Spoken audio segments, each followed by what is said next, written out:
if something falls through the cracks, which always Yeah. happened for me So, yeah. And I on think vacation, you know. right.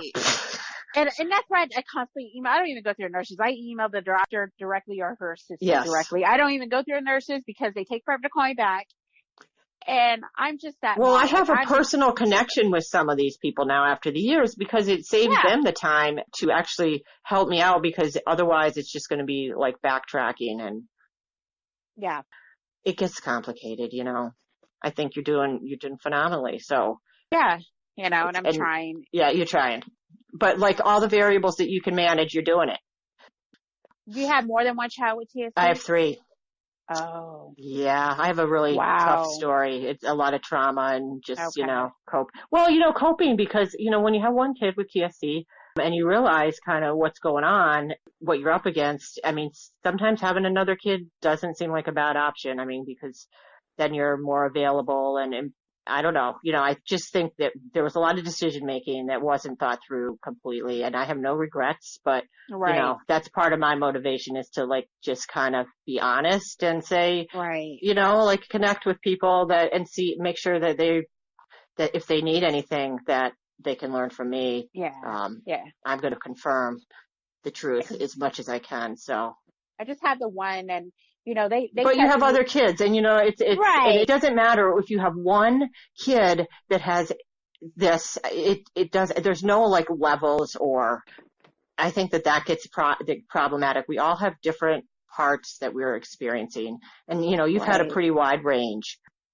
I've talked to people and I am blown away all the time by stuff that like, I'm like, oh my gosh, you know, I've never experienced that. So yeah. So, and I think, you know, they tested me, my husband, now, you know, because they wanted to make sure the 2 little ones, but I obviously let them know it was for my ex-husband. They're like, but still just test it just in case you don't carry. But, you know, me and my husband now, we don't carry it, the gene or anything. But, you know, my ex-husband does. So, you know, you just try to bring awareness, and I think the most difficult stuff besides the seizure and behavioral is when he has to be put to sleep for the MRI. Yeah. That's very hard for me. It's scary. They've gotten better at going in with some lorazepam and they will kind of relax. But my son really, if he knows it's scheduled, he will build up to that. That's hard for him. Yeah, we had 1 year, I think it was 2 years ago, and usually we do okay before we go in and put him to sleep and everything. But this time he went through a panic, and basically it took like 5 nurses to hold him down. I believe it. And they had to give him a shot. And that was that's like, traumatic for sure. Okay. You know, so yeah, these last couple years. Yeah, that's a lot of medical trauma. You go to a webinar. We did a webinar, or the TS Alliance did a webinar on parents, you know, going through that kind of thing. And it was with a therapist, and she talked about, Caroline. She's great. Yeah. Yep. I highly recommend her website. And yeah, she understands that she's got a kid with TSC, and what you're doing with like those tests like that, that's tough. Yeah. And one more thing about the TSC. Yes, please. One of the positive things that what my son did was in the beginning of last year, my youngest daughter, she obviously was 3 at the time.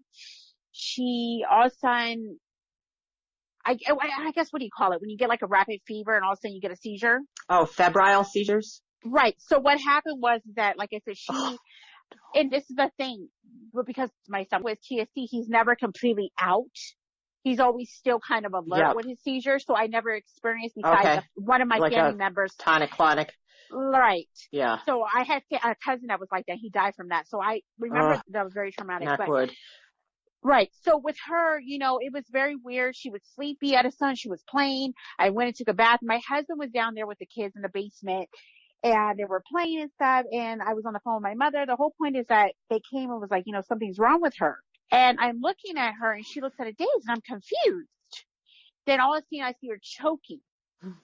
I go into shock mode. But the good thing about my son is that my husband was like, he was so on it, but I went into shock mode, and he was like, get the shoes, get this. And my son, for having the TSC, he rose to the occasion. He did.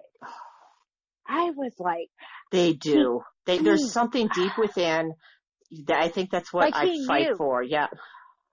it connected, like he understood, like, I know we should have called 911, but I got in the car and I was going 90 because the hospital was down the street.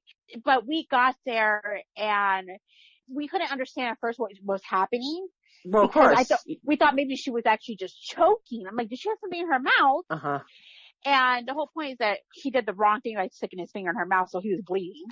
Oh boy. Yeah. So it wasn't until we got in there and that's when she started shaking and all that. Yep. But I mean, I went through a shock and I remember crying in the bathroom and I had the kids sit off to the side and the nurses were, you know, trying to attend to the boys to keep them calm and to reassure them. And I'm in the bathroom crying onto the side. Mm. And I remember crying to my mom because my mom was in California. So she was trying to look for a flight to get out.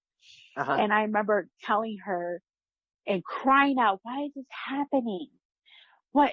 Because my first thing was like, does she have what he has now? Right, of course.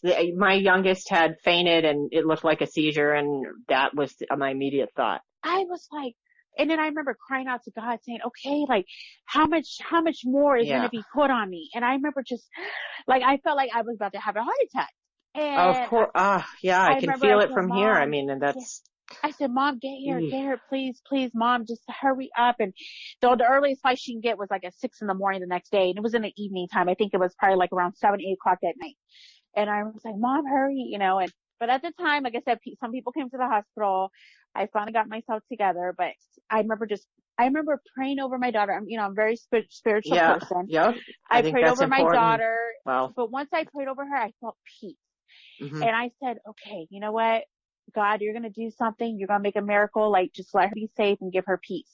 And, I went out there, reassured my boys. The nurses were so nice, giving them popsicles and, mm-hmm. All that. But she got through it. Yeah. And I still have anxiety for that too, but. Well, yeah, that's, again, a trauma. It's a trauma, but like I said, it was just, we even treated my son a couple of days afterwards. We're like, we're going to treat you like you did wonderful. We kept giving him praises. Nice. Yes, absolutely. Yeah, dwell on the positive. Yeah, like the praises, like, wow, you did really good. Like you stepped it up. Yep. You know that they can do it. Yeah. They can. Yeah. So that was one of my stories I wanted to share. Awesome. I love it. Thanks for sharing that. That's, I don't know. I love to hear that stuff. Yeah. And, I think you have every reason to be hopeful. Yeah, and that's all I can do. And he's into girls now, so it's like that. Yeah. Oh, hope that because eventually then you have to talk with them. Like you can't just go get somebody pregnant, So I had that talk. Yes, I know that talk. I had to talk with him twice. And 2 or 3. Yeah. Yeah, you have to give him the reality is that, it's like you can have a child that exactly is like you. Mm-hmm. So you have to understand that you got to, like, you can't just be with any girl because that's going to change her life too. So you got to really focus. I keep telling him, don't focus on that. Focus on school, Right. So, but, you got to instill that in them and kind of scare them a little bit. My son went through a relationship and a breakup, and now he's like, I'm not ready. And this is my son with TSC. I mean, and he was obsessed. He basically, obsessed himself into her breaking up with him. Yeah. Because he thought about it and perseverated on it, and it happened. And then, then he went through it and he was okay. And he's like, done with that. Yeah, that's true.